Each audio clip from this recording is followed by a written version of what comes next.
Hi there, and thanks for joining me for today's jazz guitar licks lesson.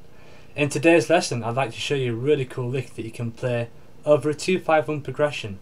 But before I break it down and show it to you, I'd just like to say that if you'd like to follow along with this lesson, you can get the tab and notation for this lick if you click the link below this video. That'll take you to an article on my website which actually has 5 2-5-1 licks for jazz guitar, and this is lick number 3. This is one of my favourite licks in the article, so I just thought I'd make a video lesson to show it to you as well. So as I said, it's going to be over a 2-5-1 in G, which is A minor 7 for a bar, D7 for a bar, and then G major 7 for a bar.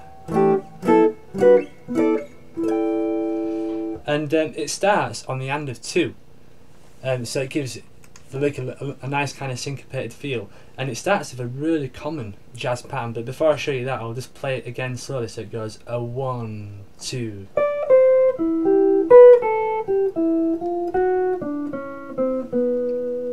So that's the lick fairly slow. So it starts over an A minor. It starts on the 10th fret of the top E string on the note D, and the first pattern is, which is a really common jazz cliche called the honeysuckle rose motif, and it sounds a bit different in this lick because I've started it on the end of a beat, but if you start it on a downbeat, that sounds like honeysuckle rose.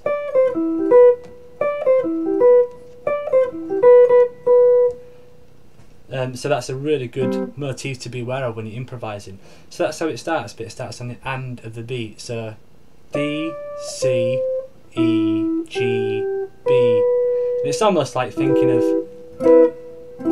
an E minor triad, really. You know, that's kind of definitely got that shape going through it. But before we play that, we've actually got a D note, a C, and then going up an E minor triad. And then I slide the finger down to the 5th fret of the top E string, which is a note D. So it falls to the 5th of the 5 chord. And then we have some nice chromatic movement here. We then go to the G, and we have an enclosure to the 3rd of the D7, which is the F sharp. So it's really outlining that chord tone nicely. And then we have some more nice chromatic movement in which we fall to the 3rd of G major 7. So the entire thing, we have the honeysuckle rose thing. Slide the first finger down to resolve to the 5th of the D7. And then we have the enclosure.